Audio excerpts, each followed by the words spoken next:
அனைவருக்கும் இனிமையான காலை வணக்கம். 2024ஆம் ஆண்டு ஆகஸ்ட் மாதம் 27ஆம் தேதி செவ்வாய்க்கிழமை உங்களை ஸ்டார் தமிழின் நம் நாடு நிகழ்ச்சியில் சந்திப்பதில் மகிழ்ச்சியாக இருக்கின்றது. ஜனாதிபதி தேர்தல் எதிர்வரும் செப்டம்பர் மாதம் 21ஆம் தேதி நடைபெறவிருக்கும் நிலையில் நேற்றைய தினம் தேசிய மக்கள் சக்தி தனது தேர்தல் விஞ்ஞாபனத்தை வெளியிட்டார்கள்.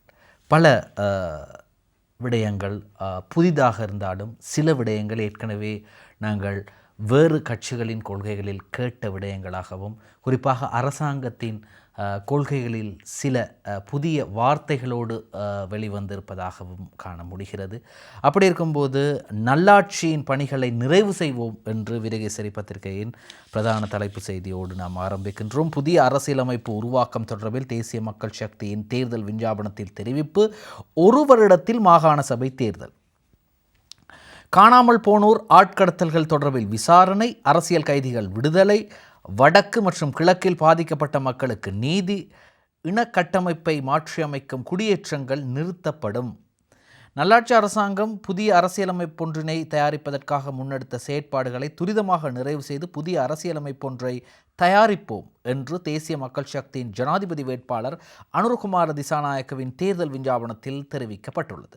மேலும் சமத்துவம் மற்றும் ஜனநாயகத்தை அடிப்படையாக கொண்ட ஒரே நாட்டுக்குள் அனைத்து மக்களும் ஆட்சியில் தொடர்பு கொள்ளக்கூடிய வகையிலும் உள்ளூராட்சி, மாவட்ட, மாகாணங்களுக்கும் அரசியல் மற்றும் நிர்வாக ரீதியிலான அதிகாரத்தை பகிர்ந்தளிக்கும் அரச ஆளுகைக்கான அனைத்து இனத்தவர்களினதும் அரசியல் பங்காண்மையை உறுதி செய்கின்ற வகையிலுமாக இத்திட்டம் முன்னெடுக்கப்படும் என்றும் அறிவிக்கப்பட்டுள்ளது. வளமான நாடு, அழகான வாழ்க்கை எனும் தொனிப்பொருளில் தேசிய மக்கள் சக்தியின் கொள்கை பிரகடனம் கட்சியின் தலைவரும் ஜனாதிபதி வேட்பாளருமாகிய அனுரகுமார திசாநாயக்கவினால் நேற்று திங்கட்கிழமை கொழும்பு பத்தரமுல்லையில் அமைந்துள்ள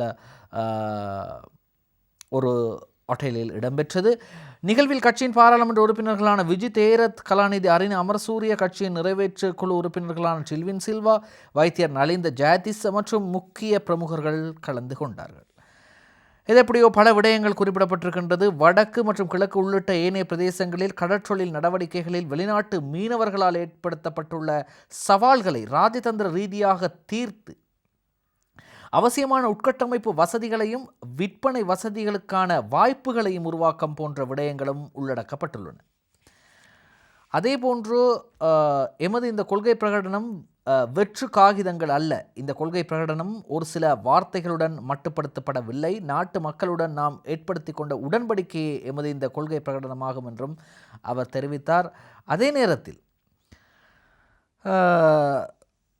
நிறைய விடயங்கள் தெரிவிக்கப்பட்டிருந்த போதிலும் ஆனால் இங்கு சில விடயங்கள் மாத்திரமே குறிப்பிடப்பட்டிருக்கின்றது. அதாவது 2023 10-15ஆம் தேதி தேசிய மக்கள் சக்தி வெளியிட்ட அட்டன் பிரகடனத்தில் குறிப்பிட்டவாறு மலையக தமிழ் மக்களின் அடையாளத்தையும் உரிமைகளையும் ஏற்றுக்கொண்டு அவர்களின் காணி, வீடமைப்பு, கல்வி, சுகாதாரம் போன்ற வசதிகளை முன்னேற்றுவதற்கு நடவடிக்கை எடுத்தல், மலையக தமிழ் சமுதாயத்தின் சம்பளத்தை வாழ்க்கை செலவுக்கு ஏற்ற வகையில் அதிகரித்தல், மக்கள் கௌரவமான வருமானத்தை பெறுவதற்குள்ளான உரிமையை உறுதிப்படுத்தல் போன்ற விடயங்களும் அந்த தேர்தல் விஞ்ஞாபனத்திலே குறிப்பிடப்பட்டிருக்கின்றது. அரசியலமைப்பின் 16வது திருத்தத்தின் கீழ் ஏற்றுக்கொள்ளப்பட்ட தேசிய மொழிக் கொள்கையை அவசியமாக வளங்கள் மற்றும் தொழில்நுட்ப வசதிகளை பெற்றுக் கொடுத்து நடைமுறைப்படுத்தல், அனைத்து பிரஜைகளும் தமது மொழியை சேவைகளை பெற்றுக்கொள்ள கூடியவாறு தேசிய மொழிக் கொள்கை ஒன்றை நடைமுறைப்படுத்தல் போன்ற விடயங்களை அனுரகுமார திசாநாயக்கவின் தேசிய மக்கள் சக்தி நேற்றைய தினம் முன்வைத்தது. பல நல்ல கருத்துக்களும் அதே போன்று அதற்கு எதிர்மறையான பல கருத்துக்களும் வெளியாகியது. அதாவது ஷெஹான் சேமசிங்க சொல்லிய விடயம் இருக்கின்றது. இந்த தேர்தல் விஞ்ஞாபனம் தொடர்பாக நிதி ராஜாங்க அமைச்சர் ஷெஹான் சேமசிங்க குறிப்பிட்டிருக்கக்கூடிய விடயமும் அடுத்து வர இருக்கின்றது. அதற்கு முதல் தமிழர்கள் தொடர்பாக அனுரகுமார திசாநாயக்க ஒரு முக்கிய விடயத்தை தெரிவித்திருக்கின்றார்.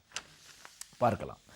தமிழர்களின் மொழி உரிமையை அரச நிர்வாகம் ஊடாக உறுதிப்படுத்துவோம். ஜனாதிபதி வேட்பாளர் அனுரகுமார திசாநாயக்க.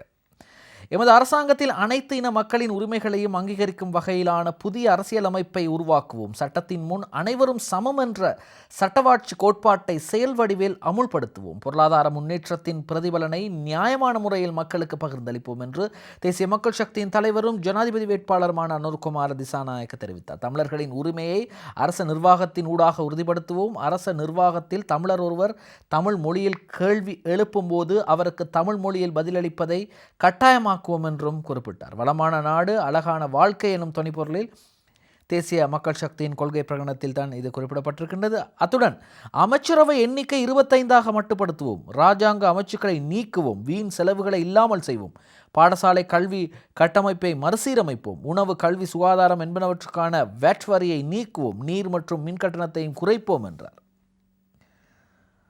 பொருளாதார முன்னேற்றத்தின் பிரதிபலனை நியாயமான முறையில் பொதுமக்களுக்கு பகிர்ந்தளிப்போம் என்றும் அவர் தெரிவித்தார். அதே நேரத்தில் இந்த கட்டமைப்பை மீள சீர் செய்வதே எமது முதலாவது இலக்காக, மாற்றத்தை நாம் எங்கிருந்து ஆரம்பிப்பது, நாட்டை கட்டியெழுப்பும் சவாலை ஏற்றுக்கொள்ள நாம் தயாராகவே உள்ளோம். நாட்டின் சீர்குலைந்துள்ள கட்டமைப்பை சீர்படுத்துவதற்கு தேசிய மக்கள் சக்தி தயாராகவே உள்ளது. நாட்டை கட்டியெழுப்ப முறையாக திட்டமிட்டுள்ளோம். கட்டம் கட்டமாக வீழ்ச்சியடைந்துள்ள நாட்டை மீட்டெடுப்போம். எமது பிரஜைகளுக்கு அழகான வாழ்க்கையை பெற்றுக் கொடுப்போம் என்றும் அனுரகுமார் திசாநாயக்க நேற்றைய தினம் தேசிய மக்கள் சக்தியின் தேர்தல் விஞ்ஞாபனத்திலே தெரிவித்திருக்கின்றார்.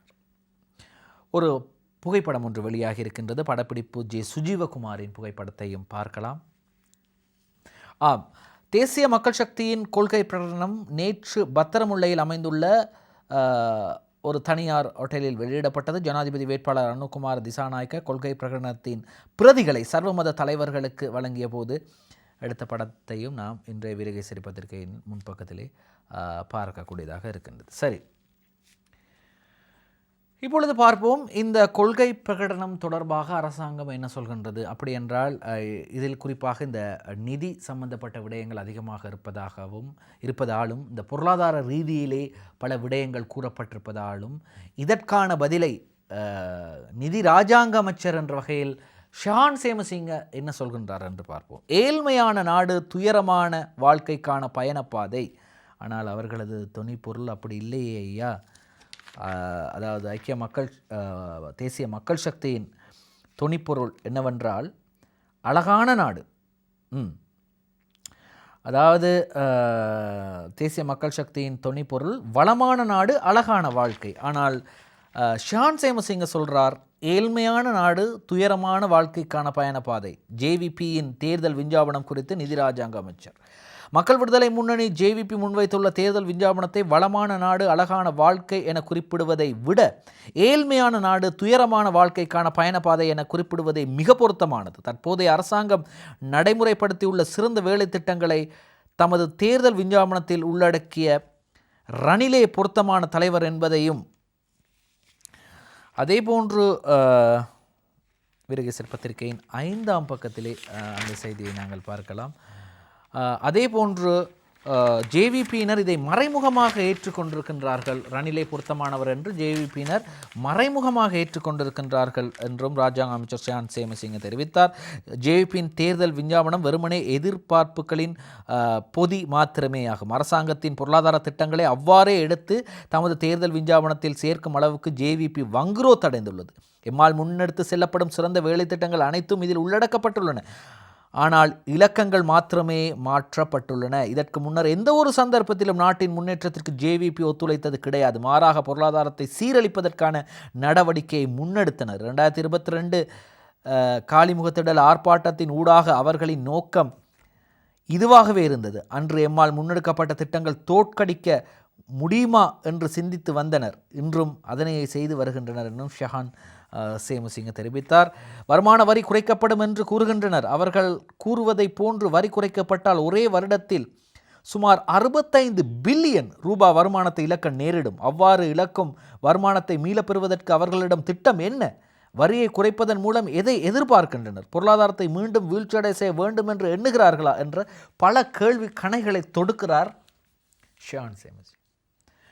நீங்கள் இப்படியெல்லாம் சொல்கிறீங்க, வரியை குறைப்பதாக சொல்கிறீங்க, எவ்வளவு 65 பில்லியன் ரூபாய் ஒரே வருடத்திலே இழக்க நேரிடும், பரவாயில்லையா? அப்படி அந்த இழக்கப் போகும் அந்த 65 பில்லியன் ரூபாய்களை எங்கிருந்து கொண்டாடுவீர்கள்? அப்படி இல்லை என்றால் அந்த வருமானத்தை எங்கிருந்து பெற்றுக்கொள்வீர்கள்? அதை கூறுங்கள் என்று பல கேள்விகளை தொடுக்கிறார் நிதி ராஜாங்க அமைச்சர் ஷஹான் சேமசிங்க. அதற்கு பதிலளிப்பார்களா இல்லையா என்பதை நாங்கள் பிறகு பார்க்கலாம். சரி, என்னிடமே சிறந்த பொருளாதார அணி இருப்பதாக ஒருவர் தெரிவிக்கிறார். அப்படி இருக்கும்போது உங்களுக்கு அப்படியே சந்தேகமாக இருக்கும். இப்படி அடிக்கடி சொல்கிறது சஜித் பிரேமதாச தானே. என்னிடம் ஒரு சிறந்த பொருளாதார அணி இருக்கிறது, இந்த பொருளாதார அணியை வைத்து நாங்கள் நாட்டை முன்னோக்கி செல்வோம் என்று இப்படி கூறுபவர் சஜித் பிரேமதாச தானே என்று நீங்கள் நினைப்பது புரிகிறது. ஆனால் இல்லை, தவறு. என்னிடமே சிறந்த பொருளாதார அணி இருக்கிறது. சட்டத்தரணிகளுடனான சந்திப்பில் ஜனாதிபதி தெரிவிப்பு. மனோ சித்ராவின் செய்தி. ஒரு கட்சியில் அன்றி அனைத்து கட்சிகளிலும் உள்ள திறமையான அணியை ஒன்றிணைத்து கடந்த 2 வருடங்களில் நாட்டின் பொருளாதாரத்தை ஸ்திரமான நிலைக்கு கொண்டு வர முடிந்த என்னுடன் இருக்கும் பொருளாதார குழுவை ரணில் விக்ரமசிங்க அவர்கள் சட்டத்தரணிகளுடனான சந்திப்பிலே சொல்றார். மிஞ்ச வேறு எந்த கட்சியிலும் இல்லை என ஜனாதிபதி ரணில் விக்ரமசிங்க தெரிவித்தார். ஜனாதிபதி யார் என்பது தொடர்பில் அன்று மக்களை வாழ வைப்பது தொடர்பில் போட்டி இருக்கிறது. எரிவாயு சிலிண்டரை தேடிச் சென்ற யுகத்துக்கு முடிவு கட்டுவதற்கு இம்முறை மக்கள் வாக்களிக்க வேண்டும் என்றும் ஜனாதிபதி சுட்டிக்காட்டினார். கள்வர்களை பாதுகாப்பதாக குற்றச்சாட்டுகள் முன்வைக்கப்படுகின்றன. 2015ஆம் ஆண்டு நல்லாட்சி அரசாங்கத்தின் கீழ் திருடர்களை பிடிக்கும் பொறுப்பை ஜேவிபி ஏற்றுக்கொண்டது. போலீஸ் உத்தியோகத்தரோ சட்டத்தரணியோ அல்லாத ஆனந்த விஜயபால நியமிக்கப்பட்டார். அத்தோடு 400 கோப்புகள் தொடர்பில் அவர் செயற்பட்டார். பிரதமர் என்ற ரீதியில் நான் தேவையான ஏற்பாடுகளை மாத்திரம் வழங்கினேன். எலிகளை பிடிக்க பற்கள் உள்ள பூனை இருக்க வேண்டும். பூனைக்கு பற்கள் இல்லை என்றால் அதனை திட்டி பயனில்லை. அதாவது என்ன சொல்கின்றார் என்றால், இந்த ஜேவிபியால் நியமிக்கப்பட்ட ஆனந்த விஜயபால ஒரு போலீஸ் அதிகாரியும் இல்லை, ஒரு சட்டத்தரணியும் இல்லை. அப்படி இருக்கும்போது எவ்வாறு அவரால் இந்த குற்றவாளிகளை பிடிக்க முடியும் என்ற கேள்வியை ஜனாதிபதி நேற்று எழுப்பியிருந்தார். ஆட்சியில் இடைவெளி வைக்கக்கூடாது என்று ஜனாதிபதி ஜே.ஆர். ஜெயவர்தன என்னிடம் கூறினார். அதனால்தான் நான் பிரதமர் பதவியை ஏற்றேன். அக்காலகட்டத்தில் நாட்டில் நிலவிய நிலைமையை சொல்ல தேவையில்லை. பங்களாதேஷில் அந்த இடைவெளி ஏற்பட்டது. ஷேக் ஹசீனா பதவி விலகிய போது அரசாங்கத்தை எப்படி முன்னெடுத்து செல்வது என்று அவர்களுக்கு தெரியவில்லை. அந்த இடைவெளியின் காரணமாக அவர்களுக்கு பெரும் இழப்பை சந்திக்க நேரிட்டது. இந்த நாட்டின் பிரதமர் பதவியை ஏற்க எவரும் முன்வரவில்லை. ஆனால் நான் தனியொரு ஆசனம் பெற்று பாராளுமன்ற உறுப்பினர் என்னை பிரதமராக்கும் பொறுப்பை ஏற்க சொன்னார்கள். அந்த பொறுப்பை ஏற்காமல் நான் ஓடி இருந்தால் பாரிய விபரீதம் ஏற்பட்டிருக்கும். அது ஒரு கோழைத்தனமான செயல். எதிர்க்கட்சி தலைவர்கள் மற்றும் பிரதமர் எதிர்க்கட்சி தலைவர் ஆட்சி அமைக்க வேண்டும் என்று அந்த சமயம் நான் கூறினேன். நெருக்கடி ஏற்படும் போது எதிர்க்கட்சியில் இருந்து ஒத்துழைக்க தயார் என்று கூறினோம் என்றும்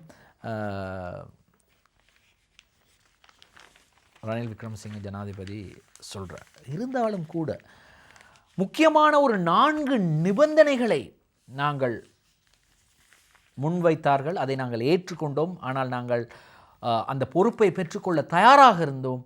ஆனால் இறுதி நேரத்தில் என்ன நடந்தது என்று தெரியாது. அன்று பகல் வரையும் சஜித் பிரேமதாஸ் அந்த பொறுப்பை ஏற்க தயாராக இருந்தால், ஆனால் சீன தூதுவரோடு ஒரு சந்திப்பு இடம்பெற்றதாக கூறப்படுகின்றது. அதற்கு பிறகு நிலைமைகள் மாறின. உடனடியாக அன்றைய தினமே இரவு ரணில் விக்ரமசிங்க அவர்கள் பிரதமராக பதவி பிரமாணம் செய்து கொண்டார். எது எப்படியோ திரைமறைவில் பல விடயங்கள் நடந்ததாக இன்னும் தொடர்ந்து கூறப்பட்டு வருகின்றது. எது எப்படியோ நாடு ஏதோ ஒரு விதத்தில் வளமை நிலைமைக்கு என்று சொல்ல முடியாது. இருந்தாலும் மக்களுக்கு தேவையான பொருட்கள் கிடைக்கிறது. விலைகள் கூட தான், ஆனால் பொருட்கள் கிடைக்கிறது. சரி, இப்படி இருக்கும்போது மற்றும் ஒரு செய்தியை பார்க்கலாம். இந்த அரசுக்கு சொந்தமான ஹெலிகாப்டர்களை வாங்கி கொண்டு இப்போ அவசரமாக நூரெலியாவில் ஒரு கட்சி கூட்டம் இருக்கின்றது, தேர்தல் பிரசார கூட்டம். அரசாங்கத்தின் ஹெலிகாப்டர்களில் போக வேண்டும், அதாவது வாகனத்தில் போய் அந்த நேரத்துக்கு போக முடியாது. ஆகவே அரசாங்க ஹெலிகாப்டரில் போக முடியுமா என்ற ஒரு கேள்வி வருகிறது. இனி முடியாது. நேற்று இது சிங்கள பத்திரிகையில் வந்திருந்தது, நான் வாசித்தேன். இன்று தமிழ் பத்திரிகைகளில் வந்திருக்கின்றது. அரசுக்கு சொந்தமான ஹெலிகாப்டர்களை பயன்படுத்த தடை. ஜனாதிபதி வேட்பாளர்களுக்கு ஆணைக்குழு அறிவிப்பு. தேர்தல் பிரசாரங்களுக்கு பயணம் செய்வதற்கென அரசுக்கு சொந்தமான ஹெலிகாப்டர்களை பயன்படுத்த ஜனாதிபதி வேட்பாளர்களுக்கு தடை விதிக்கப்பட்டுள்ளது. அரசு ஹெலிகாப்டர்களை பயன்படுத்துவதாயின் அதற்குரிய கட்டணத்தை செலுத்த வேண்டும் என தேர்தல்கள் ஆணைக்குழு அறிவித்திருக்காங்க. அப்படியெல்லாம் நீங்கள் சும்மா எடுத்துகிட்டு போக முடியாது, பணம் கட்ட வேண்டும். தேர்தல் செயற்பாடுக்கு எதிரான சொத்துக்களை பயன்படுத்தல், அதாவது தொடர்பில் கிடைக்கப்பெற்றுள்ள 1052 முறைப்பாடுகள் குறித்து உடன் விசாரணைகளை முன்னெடுக்குமாறு தேர்தல்கள் ஆணைக்குழு மாவட்ட தெரிவத்தாட்சி அலுவலர்களுக்கு அறிவித்துள்ளது. அதே நேரத்தில் தேர்தல் செயற்பாடுகளுக்கு இலங்கை போக்குவரத்து சபைக்கு சொந்தமான பேருந்து புகையிரதங்களை பயன்படுத்துவதாக இருந்தால் அதற்கான கட்டணங்களை செலுத்தி பற்றுச்சீட்டை பெற்றுக்கொள்ள வேண்டும் என தேர்தல் ஆணையாளர் குழுவின் தலைவர் RML ரத்நாயக்க தெரிவிக்கிறார். உங்களுக்கு அப்படி ஹெலிகாப்டர் வேணுமா, பேருந்து வேணுமா, உங்களுக்கு ட்ரெயின் வேணுமா, எல்லாம் நாங்கள் தரோம். ஆனால் அதற்கான கட்டணத்தை செலுத்தி பற்றுச்சீட்டை நீங்கள் பெற்றுக்கொண்டால் மாத்திரமே உங்களுக்கு இந்த ஹெலிகாப்டர், பேருந்து, புகையிரதம் இவை வழங்கப்படும் என்று திட்டவட்டமாக சொல்லிட்டார். எனவே அதை பற்றி உங்களுக்கு வேண்டுமென்றால் பணம் கட்டி பெற்றுக்கொள்ளுங்கள் என்று சொல்லிட்டார். என்னப்பா இவ்வளோ செய்தி சொன்னீங்க, சஜித் பிரேமதாசையை பற்றி சொல்லலைன்னா அடுத்து சொல்ல போகிறோம் சஜித் பிரேமதாசையை பற்றி. அதாவது நாட்டில் இருக்கக்கூடிய வறுமை கோட்டிற்கு கீழுள்ள மக்களுக்கு 20,000 ரூபாய் வழங்க போகிறார் சஜித் பிரேமதாஸ். எப்படி வழங்குவார், எங்கிருந்து வழங்குவார், எங்கிருந்து வருமானம் வரும்? அப்படி 20,000 வழங்க முடிந்த இந்த அரசாங்கம் ஏன் இவ்வளவு நாள் 20,000 வழங்காமல் இருந்தாங்க? அஸ்வாசமாக மட்டும் வழங்கினாங்க, ஏன் 20,000 வழங்கவில்லை என்றெல்லாம் உங்களுக்கு யோசனைகள் வரும். அதை சொல்கிறார். மாதாந்தம் 20,000 ரூபாவை வழங்குவதற்கு நடவடிக்கை. 24 மாதங்களில் வறுமையை ஒழிப்போம். 24 மாதங்கள், 2 வருடங்களில் வறுமையை ஒழிக்கப் போவதாக சஜித் பிரேமதாச தெரிவிக்கிறார். அரசாங்கத்தின் கொள்கைகளால் லட்சக்கணக்கானோர் வறுமைக்குள்ளாகி இருக்கிறார்கள். இவர்களின் வறுமையை போக்குவதற்காக எமது ஆட்சியில் வறுமை ஒழிப்பு திட்டத்தின் ஊடாக மாதாந்தம் 20,000 ரூபாவை வழங்கி 24 மாதங்களில் வறுமையை ஒழிக்கும் தேசிய வேலை திட்டத்தை முன்னெடுப்போம் என எதிர்க்கட்சித் தலைவர் சஜித் பிரேமதாச தெரிவிக்கிறார். 2 வருடங்களில் இந்த நாட்டில் இருக்கக்கூடிய வறுமையை ஒழிக்க போறாங்களாம். கேட்கவே சந்தோஷமாக இருக்கிறது, மிகப்பெரிய சந்தோஷம். நாட்டை வங்குரோத்தடைய செய்த தற்போதைய அரசாங்கத்தில் உள்ள தலைவர்களின் விவேகமற்ற, அக்கறை இல்லாத கொள்கைகளினால் லட்சக்கணக்கானோர் வறுமைக்கு உள்ளாகி இருக்கிறார்கள். இவர்களின் வறுமையை போக்குவதற்காக சிறந்த வேலை திட்டம் ஒன்றை முன்னெடுப்போம். வறுமை ஒழிப்பு திட்டத்தின் ஊடாக மாதாந்தம் 20,000 ரூபாய் வழங்கி 24 மாதங்களில் வறுமையை ஒழிக்கும் தேசிய வேலை திட்டத்தை முன்னெடுப்போம் என்றும் சஜித் பிரேமதாச தெரிவிக்கிறார். எல்லாம் மகிழ்ச்சியாக இருக்கின்றது, எல்லாம் மகிழ்ச்சியாக இருக்கிறது. 24 மாதங்களில் நீங்கள் வறுமையை ஒழிக்க போகிறீங்க, அதற்காக பணம் எங்கேருந்து வருது என்று நீங்கள் சொல்ல இல்லை. ஆனால் நீங்கள் சொல்கிறீங்க தேசிய உற்பத்தியை அதிகரிக்க போகிறீங்க என்று. தேசிய உற்பத்தியை அதிகரிக்க முடியுமென்றால் ஏன் இப்பொழுது அதை அதிகரிக்க முடியாமல் இருக்கின்றது? இப்போது என்ன பிரச்சனை? தேசிய உற்பத்திகளை அதிகரிப்பதற்கான பிரச்சனை என்ன என்று நாங்கள் மக்களது பக்கத்தில் இருந்து கேட்கின்றோம். எது எப்படியோ அவர் 2 வருடத்தில் வறுமையை முற்றாக நீக்குவதாக சொல்லியிருக்கின்றார். பேராயர் கர்தினால் மெல்கம் ரஞ்சித் ஆண்டகை ஒரு விடயத்தை சொல்கிறார். யாரை நீங்கள் ஜனாதிபதியாக தெரிவு செய்ய வேண்டும், யாரை நீங்கள் இந்த நாட்டிலே இருக்கக்கூடிய சட்டத்தையும் இந்த நாட்டிலே இருக்கக்கூடிய நீதியையும் மதித்து செயற்படக்கூடிய ஒருவரை தான் நீங்கள் அடுத்த ஜனாதிபதியாக தெரிவு செய்ய வேண்டும் என்று மெல்கம் கர்தினால் ரஞ்சித் ஆண்டகை சொல்கிறார். நீதித்துறையின் மீது தாக்குதல் வேண்டாம், பேராயர் கர்தினால் மெல்கம் ரஞ்சித் ஆண்டகை தெரிவிப்பு. மக்களது கடைசி பாதுகாப்பு கோட்டையாக உள்ள நீதித்துறையை தாக்க வேண்டாம். அரசாங்கத்துக்கு பாதகமான தீர்ப்புகளை வழங்கி நீதிபதிகளை விமர்சித்து அண்மையில் அரசாங்கம் வெளியிட்டிருந்த அறிக்கைகள் எம்மை மிகவும் வருத்தமளிக்க செய்துள்ளதாக பேராயர் கர்தினால் மெல்கம் ரஞ்சித் ஆண்டகை தெரிவித்தார். சுதந்திரமான மற்றும் ஜனநாயக நாட்டில் நீதித்துறை சுதந்திரம் என்பது முக்கியமான விடயமாகும். வெறும் பிரகடனங்கள் மாத்திரம் அதை பாதுகாக்க முடியாது. குறிப்பிட்ட வழக்கு தொடர்பில் நீதிபதிகள் தீர்ப்பு வழங்கியதன் பின்னர் அவர்களை விமர்சிக்கப்படுதல் அல்லது வழங்கப்பட்ட தீர்ப்புகள் அதிகாரத்தில் வேண்டுமென்றே நிராகரிக்கப்படுதல் நீதிபதிகள் வழங்கிய தீர்ப்புகளை அர்த்தமற்றதாக்கிவிடும் செயலாகும் என்றும் தெரிவித்தார். அதே நேரத்தில் இந்த நாட்டின் அடுத்த ஜனாதிபதியை மக்கள் தெரிவு செய்யும் போது நீதித்துறைக்கு மதிப்பளிக்கும் ஒருவரை ஜனாதிபதியாக தெரிவு செய்ய வேண்டும் என்றும் அவர் நேற்றைய தினம் தெரிவித்திருந்தார். இது எப்படியோ அதற்கான சந்தர்ப்பம் மக்களுக்கு கிடைக்கிறது. 21ஆம் தேதி செப்டம்பர் மாதம் நீதித்துறையை காப்பாற்ற வேண்டிய ஒருவரை ஜனாதிபதியாக்குவதற்கு மக்களின் பொறுப்பாக இருக்கிறது. இப்படி நீதித்துறை பற்றி பேசினோம். அடுத்ததாக வேட்பாளர்களின் அழைப்பு குறித்து ஒருமித்த முடிவெடுக்க வேண்டும், தமிழ் பொது கட்டமைப்பினர் தீர்மானம். தென்னிலங்கையில் ஜனாதிபதி வேட்பாளர்களிடமிருந்து வரும் அழைப்புகள் குறித்து தமிழ் பொது கட்டமைப்பினர் ஒருமித்தே ஒரே முடிவை எடுத்து அதன்படியே சகலரும் நடந்து கொள்ள வேண்டும் என நேற்று திங்கட்கிழமை இடம்பெற்ற தமிழ் பொது கட்டமைப்பின் கூட்டத்தில் தீர்மானிக்கப்பட்டுள்ளது. சரி, இப்படி இருக்கும்போது தமிழ் பொது வேட்பாளராக களமிறங்கி இருக்கக்கூடிய பாக்கிய செல்வம் அரியநேத்திரன் அவர்கள் எத்தனை லட்சம் வாக்குகளை பெறப்போகின்றார் வடகிழக்கில் என்பதை நீங்கள் அறிய வேண்டுமாக இருந்தால் சற்று பொறுத்திருங்கள். ஸ்டார் தமிழின் நம் நாடு நிகழ்ச்சியில் ஒரு சிறு விளம்பர இடைவேளைக்கு பிறகு சொல்கிறேன். நம் நாடு தொடர்கிறது. இந்த நேரத்தில் தமிழ் பொது வேட்பாளராக களமிறக்கப்பட்டுள்ள அரியநேத்திரன் அவர்களுக்கு எத்தனை லட்சம் வாக்குகள் வடகிழக்கில் கிடைக்கும்? தமிழ் பொது வேட்பாளருக்கு 50% வாக்கு கிடைக்கும் சிவசக்தி ஆனந்தன் கூறுகின்றார்.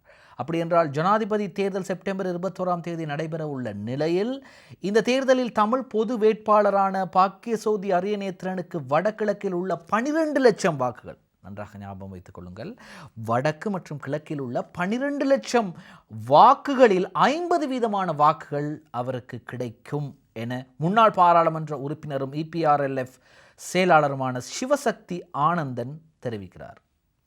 50% வாக்குகள், அப்படி என்றால் 12 லட்சம் வாக்குகள் வடக்கு மற்றும் கிழக்கில் இருக்கிறதாம். அதிலே 6 லட்சம் வாக்குகள் அவருக்கு கிடைக்கும் என்று தெரிவிக்கிறார். அதே நேரத்தில் தமிழ் பொது வேட்பாளரை ஆதரிக்காது விட்டால் தமிழரசு கட்சி அரசியல் பரப்பில் காணாமல் போய்விடும் மட்டு முன்னாள் MP ஸ்ரீநேசன் சொல்கிறார்.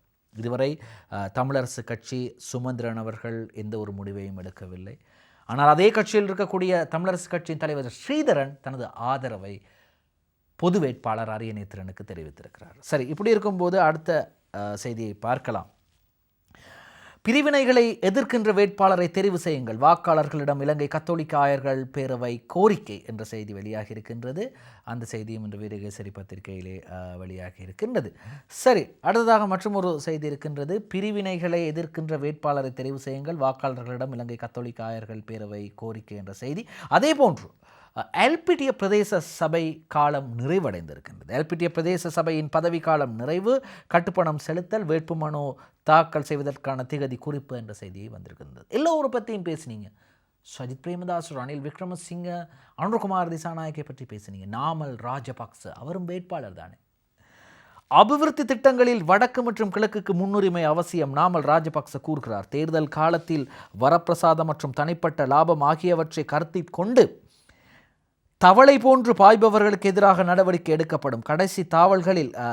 கட்சி தாவல்களில் ஈடுபடுபவர்களுக்கு உயர்நீதிமன்றம் அண்மை காலமாக வழங்கிய தீர்ப்புகளை வரவேற்கின்றேன் என ஸ்ரீலங்கா பொதுஜன பெரமுனவின் ஜனாதிபதி வேட்பாளர் நாமல் ராஜபக்ச தெரிவிக்கிறார்.